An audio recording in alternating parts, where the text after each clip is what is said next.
good evening. We are again live on FB on परिंदों की उड़ान. मैं मीनाक्षी जैन आप सबका दोबारा से स्वागत करती हूँ. एज यू नो ऑल के हमारे जो लाइव सेशंस चल रहे हैं, हर बार हमारे साथ नए आर्टिस्ट होते हैं. अभी सब धीरे धीरे ज्वाइन करेंगे हमें, स्लोली एंड स्लोली. अभी हमारा टाइम हो रहा है 4:30 का, और आज एज यू नो आज मृणाल दत्त जी हमारे साथ हैं आर्टिस्ट, और is a great artist as you know all. आप लोगों को पता है कि उनका आर्ट कितना अमेजिंग है. मुझे तो बहुत पसंद है उनका आर्ट, तो इसीलिए आज उनको हमने अपने लाइव सेशन में बुलाया है, और वो आज हमें बताएंगे नए नए आर्ट्स के बारे में अपना. अब मेरे पास रिक्वेस्ट आ रही है.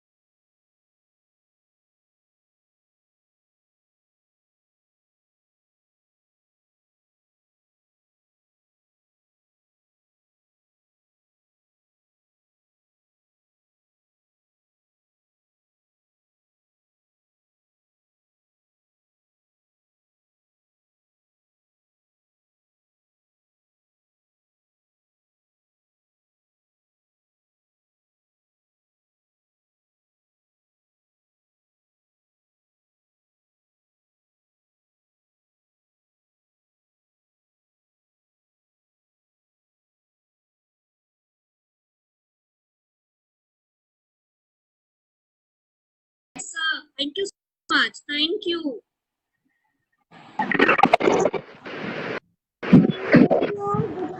Hello everybody.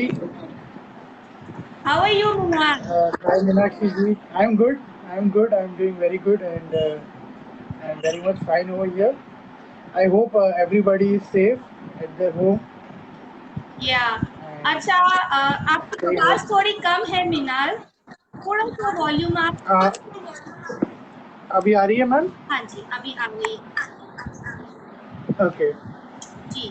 हाँ जी, तो पहले मैं खुद का इंट्रोडक्शन देना चाहूँगा कि most of the people know me that as I am an actually electrical engineer हूँ बाय प्रोफेशन.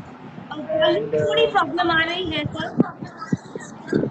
अभी आ रही है आपको वॉल्यूम मेरी? जी, अब आ रही है. या तो एक बार फोन सेट में देखिए, अब वॉल्यूम इसका पूरा है, एक बार उसकी प्रॉब्लम. हाँ, वॉल्यूम इसका फुल है, काफ़ी फुल है. राइट. तो बेसिकली खाली यही कहना चाहता था कि मैं एक सेल्फ टॉट आर्टिस्ट हूँ, और बहुत जो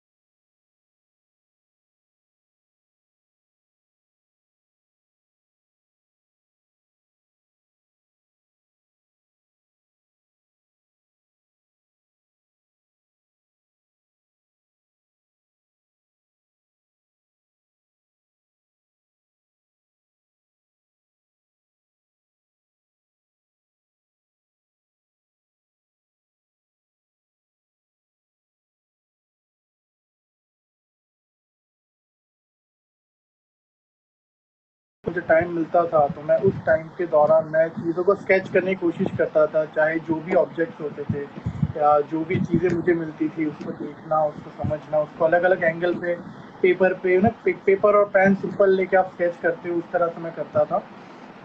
एंड बस वही चीज़ों को फिर धीरे धीरे मैंने अपने इमेजिनेशन के साथ डालने की कोशिश करी, जहाँ पे मैंने पहले जब जर्नी में आया तो मुझे लगा कि मेरा खुद का एक पहचान होना चाहिए.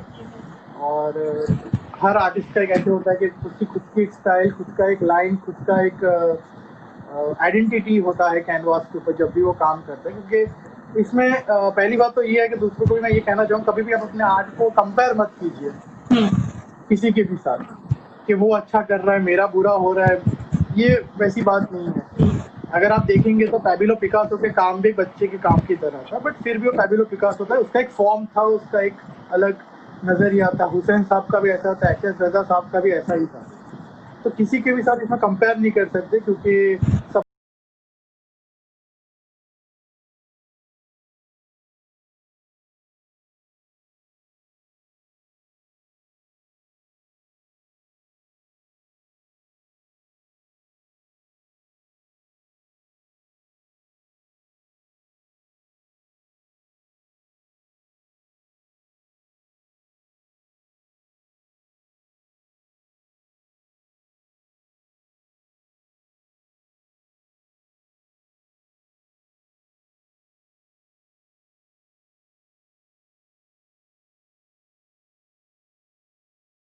ठीक है, नहीं आप नहीं कर सकते, ऐसा कुछ नहीं होता। आप कीजिए, बट आपको उसको एक इंस्पिरेशन की तरह लीजिए और ऐसे ही करिए। तो दूसरी थिंग ये है कि फिर आप कंटेम्प्रेरी वर्ल्ड में जैसे आप करते कंटेम्प्रेरी आर्ट वर्क, वो पूरा डिफरेंट होता है। उसमें आपके ज़्यादातर इमेजिनेशन होता है, जो चीज़ें हकीकत में आप देख रहे हैं, समझ रहे हो, उसको आप अलग वे में उसको पोर्ट्रे कर रहे हैं। एक आर्ट वर्क होता है जो एब्स्ट्रैक्ट, जो सबको पता है कि जिसके अंदर आप कलर्स डाल के कलर्स को मिस मैच कर रहे, कलर्स के साथ खेल रहे हैं, वो होता है क्या एब्स्ट्रैक्ट, और एक होता है रियलिस्टिक। अब इन तीन में ही पूरा गेम है। कुछ लोग रियलिस्टिक और एब्स्ट्रैक्ट को कंटेम्प्रेरी फॉर्म में लेकर आते हैं, कुछ लोग कंटेम्प्रेरी और क्या कहते हैं लाइन ड्राइंग्स को एक साथ ले आते हैं। तो ये सब अलग अलग फॉर्मेशन है आज के मॉडर्न वर्ल्ड में।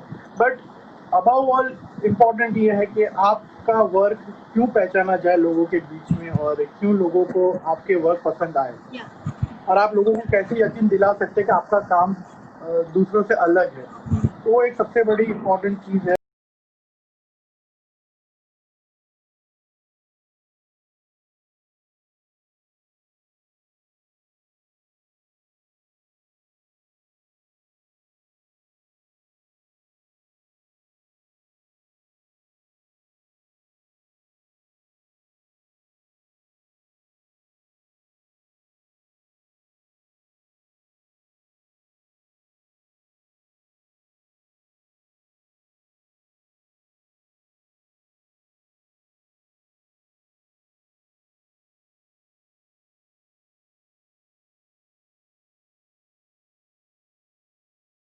वही बना रहा हूँ जो बचपन से हमको बताया गया है कि ये भगवान है, ये मंदिर है, हम वही बना रहे, बट उसका बनाने का तरीका एक अलग हो जाता है। कुछ लोग मंदिर को बहुत हाइपर रियलिस्टिक बनाते हैं, ऐसा लगता है फोटोग्राफ की तरह। कुछ लोग सिर्फ सिंपल लाइन या क्यूबिज्म के हिसाब से करते हैं। अगर बच्चे को ड्रॉ करने को बोलेंगे, ट्रायंगल और एक स्क्वायर बना देगा। रिप्रेजेंट चीज का वही है, बट तरीका अलग है। तो बस ये आर्ट यही चीजों में है कि आपका तरीका कौन सा है, आप किस तरह से उसको बना रहे, क्यों ये दूसरों से अलग बन रहा है। आप कोई नया दुनिया में लेकर नहीं आ रहे, आप वही चीजें बना रहे हो जो आप देख रहे हो, जो आप समझ रहे हो, जो आपको पता है। और कहीं पे भी कोई आप क्या कहते हैं, अगर कोई कह रहा है कि मैं पूरे खुद के दिमाग से मैं बना रहा हूँ ये चीज, तो हो ही नहीं सकता। क्योंकि एक ही आर्टिस्ट है दुनिया में, वो है अपना ऊपर वाला। ठीक है, तो उसने सब कुछ बनाया, और वो हम उसी चीज को सिर्फ कैनवास पे लेकर आ रहे, कलर डाल रहे, और कलर भी हम वही डाल रहे जो हमने देखा है। हम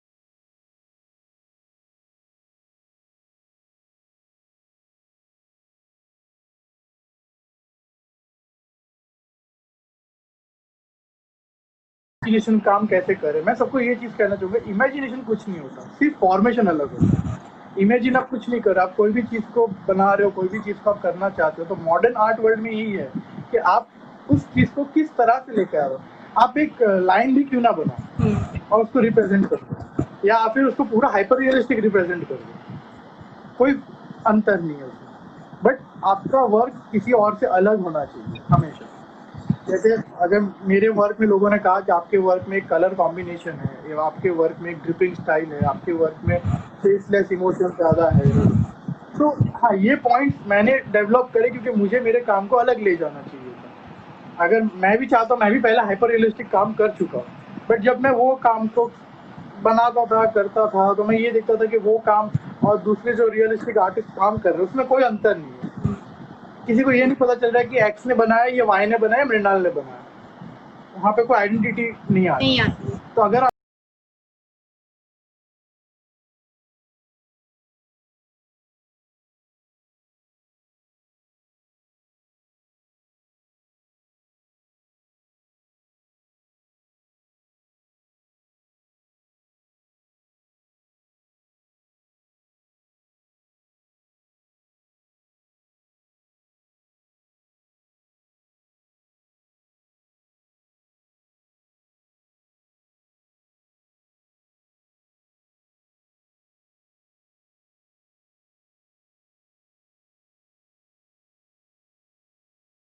अगर फेंक दोगे तो पानी भी नीचे गिरेगा। तो बस मैंने वो कुदरत की वही प्रॉपर्टी को यूज किया। तो ऐसा कुछ भी नहीं है कि बहुत पूरा, अगर लोग कहते हैं कि आप तो पूरा इमेजिनेशन करते हो, हम तो इमेजिनेशन नहीं कर पाते। आप इमेजिनेशन करने की जरूरत है कि आप जो चीज देख रहे हो बस उसी को सोचो और अपने हिसाब से बनाओ। अगर आप सोच के आर्ट बनाओगे तो नहीं बनेगा। अगर आप अपने मन को खुला रख के आप कुछ भी स्केच करोगे तो बन जाएगा। हाँ, ये बहुत ही सबसे सिंपल सही बोली है आपने कि जो आर्टिस्ट होता है वो कभी बाउंड रह के काम नहीं कर पाता। उसका जब तक माइंड पूरा फ्री नहीं छोड़ेंगे कि आपका जो इच्छा है वो बने, तब तक वो नहीं बना पाता। बाउंड रह के कभी आर्टिस्ट। हाँ, अगर उसमें भी एक चीज होती है मैम कि अगर आप क्या कहते हैं, ये चीज अगर आप सोचते हैं कि मैं कंपेयर करूंगा, मेरा काम अच्छा नहीं बन रहा है, उसका काम अच्छा बन रहा है, तो आप कंपैरिजन में रह जाओगे। बहुत लोगों ने मुझे कहा है कि आपके इसमें क्या कहते हैं, ब्राइट कलर्स कम है, ज्यादातर अर्थ टोन कलर्स है। हाँ, कम है, मैं मानता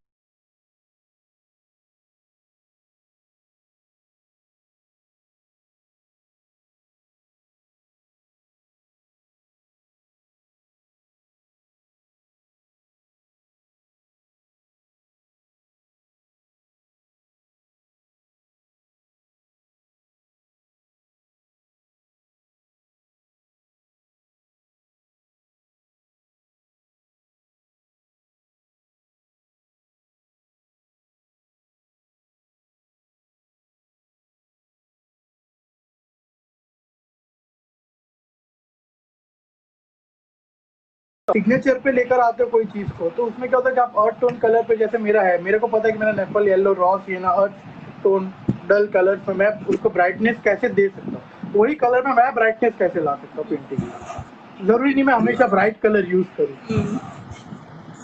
और दूसरी एक चीज होती है कि ब्राइट कलर या कोई भी कलर, तो उसके अंदर सबसे difficult colour is black, white, earth tone colour, blue और रेड। ये 5 कलर इतने डिफिकल्ट है कि अगर आपको इसी कलर से अगर पेंटिंग बनानी है तो आप नहीं बना पाओगे। 2 चीजें आर्ट में हमेशा वैल्यू की जाती है कि एक आर्टिस्ट अपना कंसेप्ट, जो मैंने पहले बता चुका हूँ, एक अपना signature style, second the colour combination, कितने मिनिमम यूज कर रहे हैं आप कलर का, कितने शेड्स, मतलब शायद अगर आप 4 शेड्स में आपका पूरी पेंटिंग बना सकते हो तो यू आर मास्टर। अगर आप 2 शेड में भी ले आते हो तो आप उससे भी बहुत अच्छे हो।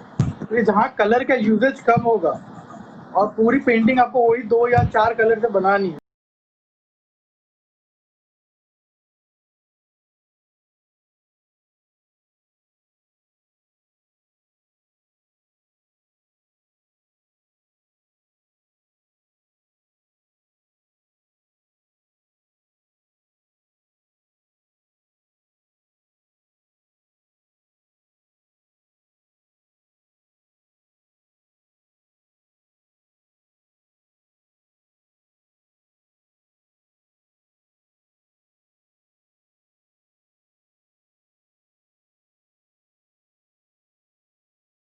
अगर चारकोल के साथ एक्रेलिक मिक्स करें तो भी कुछ मैटर नहीं कर रहा। देखिए, चारकोल वर्क ज्यादातर ब्लैक एंड व्हाइट होता है, फिर भी हमारे आंखों को अच्छा लगता है। क्यों? वहां पर तो कोई कलर नहीं होता, क्योंकि आपका मन उसे एक्सेप्ट कर रहा है कि आपको पता है ये चारकोल है, तो उसमें ग्रे और ब्लैक ही आने वाला और कुछ नहीं आने वाला। बट वो बहुत डिफिकल्ट टास्क होता है जब आप ग्रे और ब्लैक से पूरी पेंटिंग को बना रहे हो।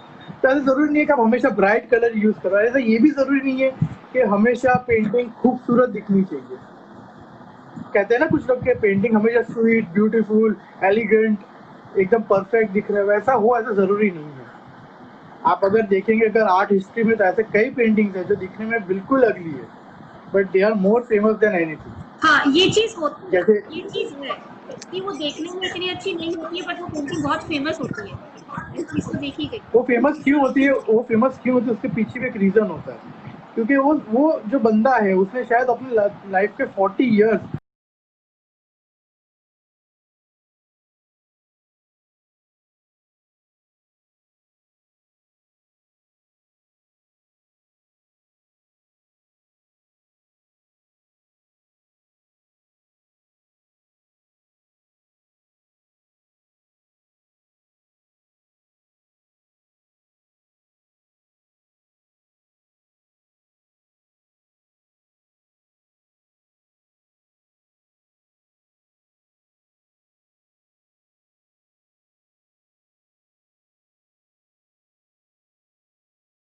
क्योंकि वो उनका कंसेप्ट था, उसके पहले किसी ने भी उसको यूज नहीं किया। शेप्स तो पहले भी थे, सर्कल ट्रायंगल पहले भी थे, बट उन्होंने उसको पेंटिंग के फॉर्मेशन में लेकर आ गया। तो ये चीज ऐसी होती है कि आप हमेशा जो सोचते हैं कि नहीं मेरा पेंटिंग अच्छा ही दिखना चाहिए, लुक वाइज बेटर ही होना चाहिए, तो जरूरी नहीं है।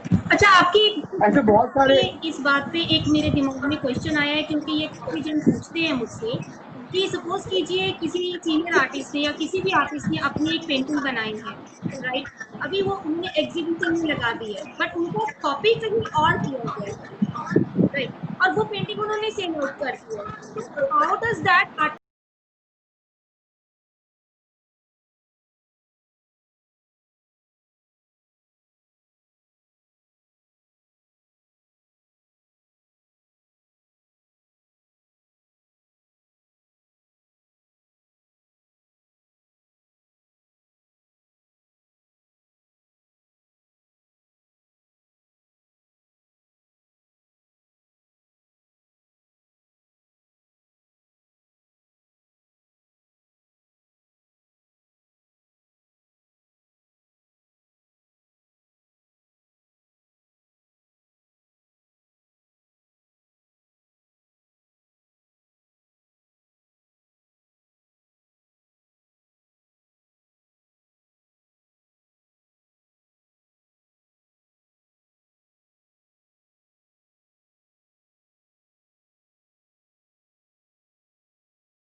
नाम लिख दिया, कुछ भी कर दिया, कुछ एक मार्क कर देते थे, ये होती है साइन ऑफ ओरिजिनलिटी।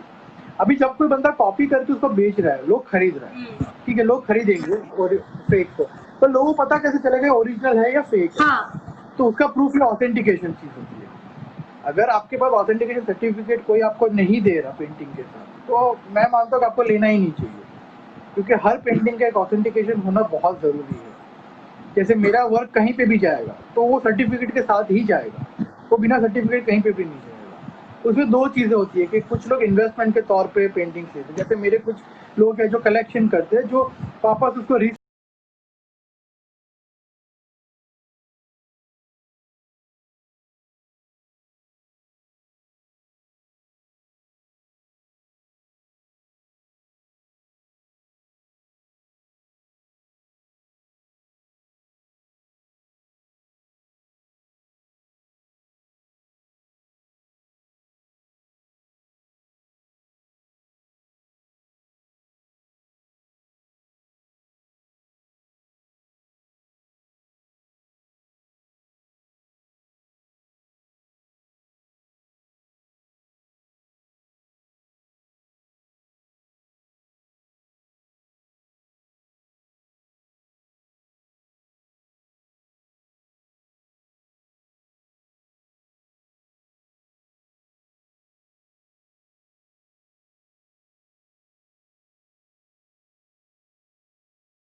अगर आप ऑथेंटिकेशन रख रहे हैं तो ही वो पेंटिंग की वैल्यू है। अगर वो ऑथेंटिकेशन नहीं है पेंटिंग में, तो पेंटिंग की वैल्यू मार्केट में आज भी और फ्यूचर में वो जीरो है, क्योंकि वो फिर एक महज एक वॉल पीस बन के रह जाता है। वो पेंटिंग का कोई क्या कहते हैं, कोई इतिहास नहीं, कोई वैल्यू नहीं है उसकी। हाँ।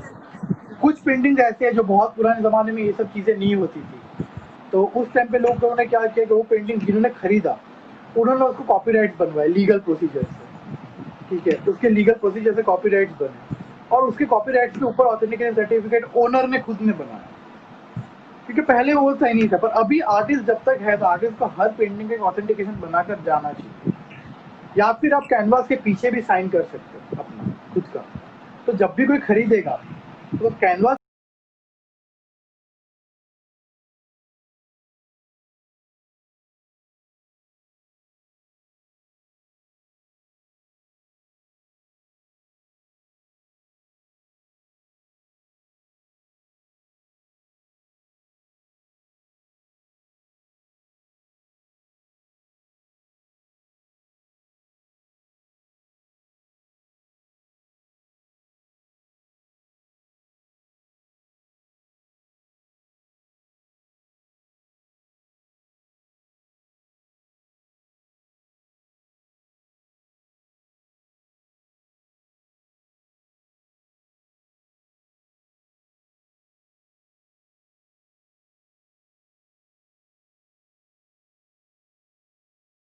नंबर बनती है मेरी खुद की, और वो सीरियल नंबर के साथ मैं सर्टिफिकेट पे साइन करता हूँ, कौन सी तारीख पे मैंने वो इशू किया है वो लिखता हूँ और वो मैं क्लाइंट को दे देता हूँ। सपोज अगर ये चीज़ कोई गैलरी कर रही है तो गैलरी अपने लेटर हेड पे एक इनवॉइस बनाती है और एक सर्टिफिकेट बनाती है, तो उसमें आर्टिस्ट को साइन करना होता है। वो उसमें whole and sole responsibility artist की और गैलरी की दोनों की होती है कि ये चीज़ ओरिजिनल है। इसमें कहीं पे अगर आप इसको एक्सपोर्ट भी कर रहे हो, सपोज आप इंडिया से बाहर भी ले जा रहे हो, तो आज के तारीख में ऐसा है कि वो बहुत ज़रूरी है, वरना आपको कस्टम में आगे जाने नहीं देंगे क्योंकि पेंटिंग की स्मगलिंग ज़्यादा होती है। तो ये चीज़ें क्या होता है कि ऑथेंटिकेट सर्टिफिकेट आपको हर जगह पे कैरी करना पड़ेगा, जहाँ आप पेंटिंग ले जाओगे वहाँ पे ये चीज़ आपको रखनी पड़ेगी, क्योंकि अगर वो खो गया गलती से भी आपसे तो वो दोबारा इश्यू होता नहीं। अगर आर्टिस्ट अगर लिविंग है तो शायद मिल जाएगा, अगर वो नॉन लिविंग आर्टिस्ट है जो भी है ही नहीं दुनिया में, तब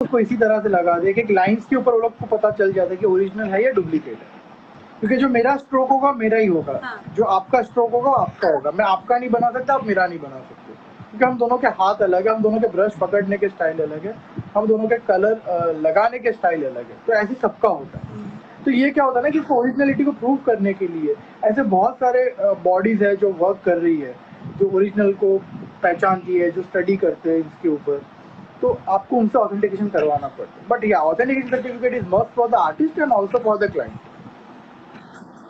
तो ये एक चीजें रहती है। राइट।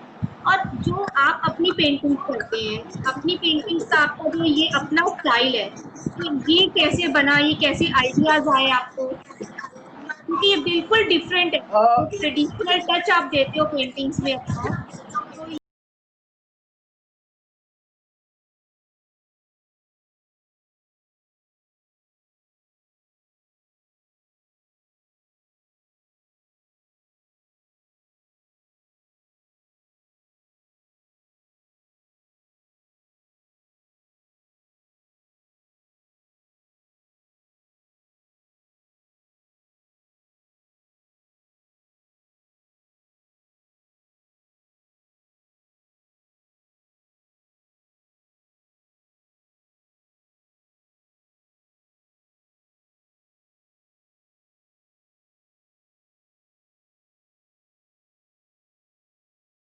उसको रियलिस्टिक कीजिए, तो कहीं ना कहीं एक फॉर्मेशन तो ऐसा बन ही जाएगा आपका, जो आप खुद जब देखेंगे और सोचेंगे कि हाँ ये तो मेरा एक स्टाइल है, ये किसी के साथ मैच नहीं हो रहा कहीं। पर ये चीज़ को डेवलप करने में काफ़ी टाइम लगता है।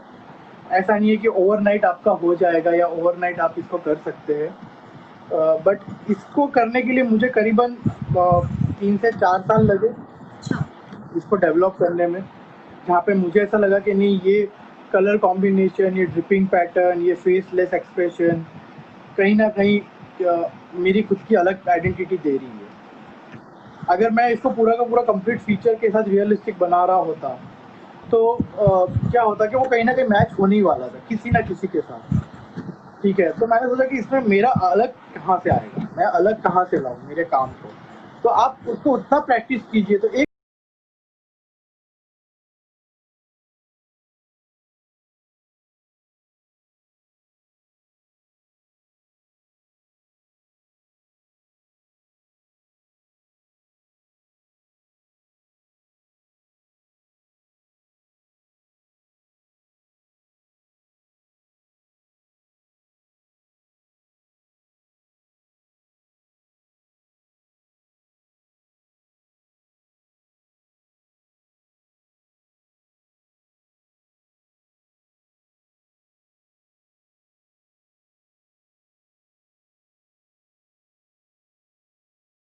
प्रैक्टिस मतलब जिसको पैशन होगा वो प्रैक्टिस करेगा तो ऑब्वियसली कहीं ना कहीं वो चीज़ आ ही जाएगा। ऐसा नहीं है कि नहीं हो सकता। कुछ लोग बोलते नहीं सर हम तो नहीं कर सकते, हमसे तो इमेजिनेशन ही नहीं हो पाता। आपको कौन बोल रहा है इमेजिनेशन करने को? आप वही चीज़ को 10 बार बनाइए, 20 बार बनाएंगे, आप 50 बार फेल होंगे। मैंने अब तक शायद हज़ारों कैनवास, हज़ारों ब्रशेस, हज़ारों पेंट, हज़ारों चीज़ें मैंने क्या कहते हैं वेस्ट करे होंगे, बट वो वेस्ट नहीं है, वो मेरा प्रैक्टिस था।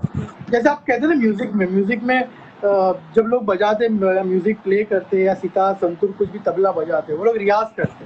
तो ये भी रियाज़ है। स्केच बुक पे पेंसिल पे आप सिर्फ स्क्रिबल कर रहे हो तो टाइम वेस्ट नहीं कर रहे हो। ज़रूरी नहीं है कि हमेशा आप कैनवास को पेंट करो। जितना टाइम आप कैनवास को पेंट करो उससे ज़्यादा टाइम आपको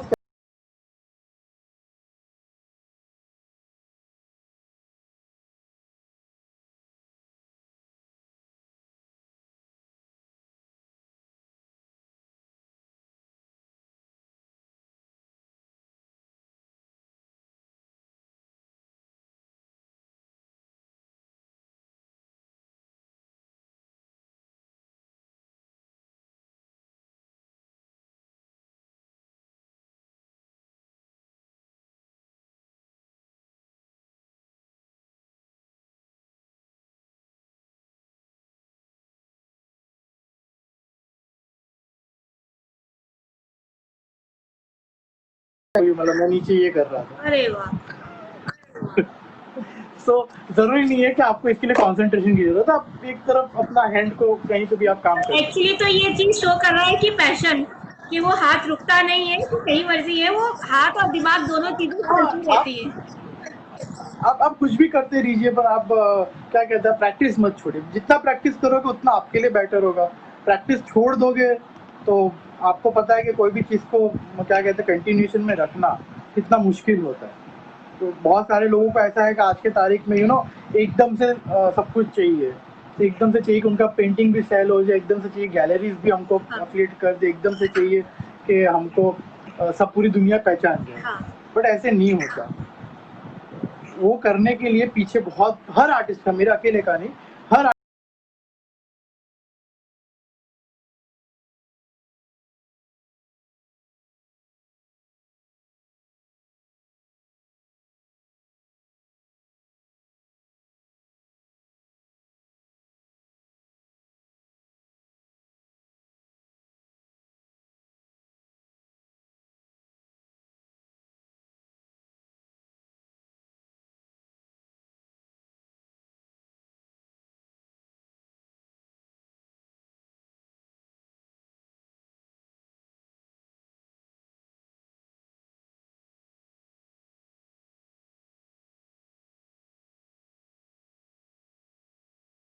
जितना प्रैक्टिस करोगे, मैं तो मतलब अगर मेरे को पूछो तो मैं वेस्ट कैनवास के ऊपर जो हमारे कलर के ट्यूब के जो लास्ट के कलर्स बच जाते हैं ना, मैं उसको सिर्फ पेंट करता रहता हूँ और कुछ नहीं, सिर्फ ऐसे ही पेंट करता रहता हूँ, just to check the colour combination. क्या पता कौन सा शेड कब किसके साथ मैच हो जाए। तो ये आपको हमेशा याद रहेगा। ऐसा जरूरी नहीं कि वो पेंट मैं कभी यूज करूंगा मेरे पेंटिंग में, बट कभी जरूरत पड़ गई तो वो कॉम्बिनेशन पता है हमें। तो हाँ, तो आपको पता है कि आपने उस टाइम पे ऐसे स्ट्रोक्स किए थे, तो ये इजी लगता है। आप डायरेक्टली अगर फेयर काम करने जाओगे, डायरेक्टली अगर आप बड़ा सा कैनवास ही ले लोगे कि मुझे इसको अच्छा बनाना है, तो जरा मुश्किल हो जाता है। पर वही चीज़ को आपने बहुत जगह पे प्रैक्टिस करी हो तो फिर आप उसको लोगे तो हमेशा वो कैनवास जो आपका रफ भी होगा ना वो भी फेयर जैसा बनेगा, वो कभी रफ नहीं लगेगा। बिल्कुल। तो इसलिए आप मेरा यही है कि आप प्रैक्टिस करते रहिए और आप जहाँ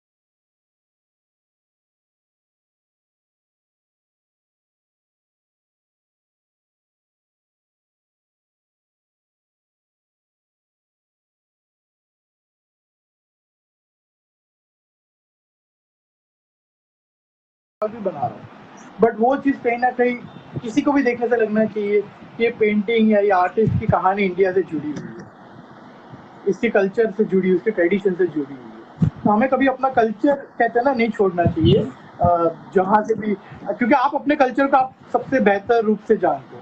आज अगर आप मुझे बोलोगे रोमन पेंटिंग बनाने को तो हो सकता है कि मैं बना भी लूँ, बट मैं अच्छा अपने दिल से नहीं बना पाऊँ क्योंकि वो कल्चर से मैं वाकिफ नहीं हूँ। पर मेरे कल्चर के बारे में बोलेंगे कि हाँ आप टेम्पल बना लो तो मैं अच्छे से बना सकता हूँ क्योंकि बचपन से मैं वो कल्चर के साथ बड़ा हुआ हूँ, ग्रोन अप हुआ हूँ। तो जो कल्चर के साथ आप रह रहे हो तो वो कल्चर के साथ ही आप क्या कहते हैं आगे बढ़ो, वही कल्चर को आप अपने अंदर रखो तो देखना आपका आर्ट वर्क।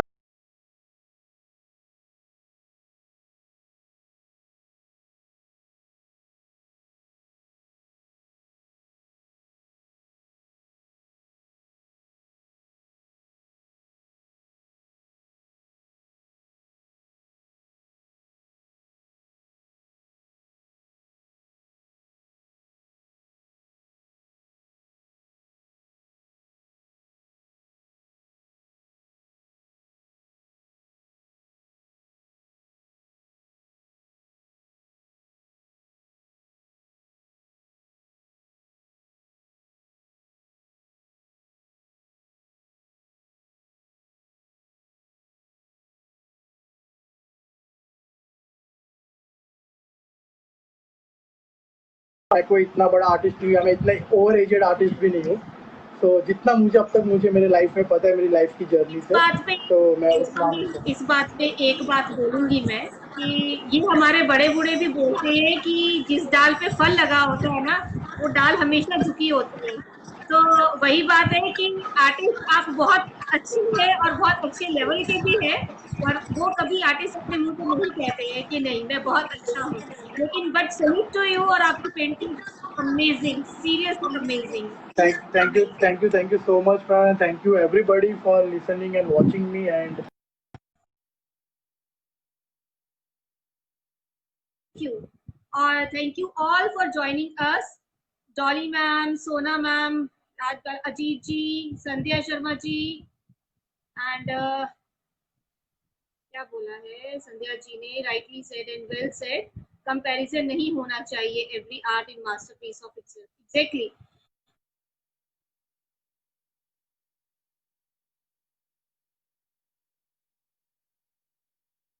उस आर्ट का एक रजिस्ट्रेशन होता है, जो एक क्वेश्चन ये सबके दिमाग में, हर आर्टिस्ट के दिमाग में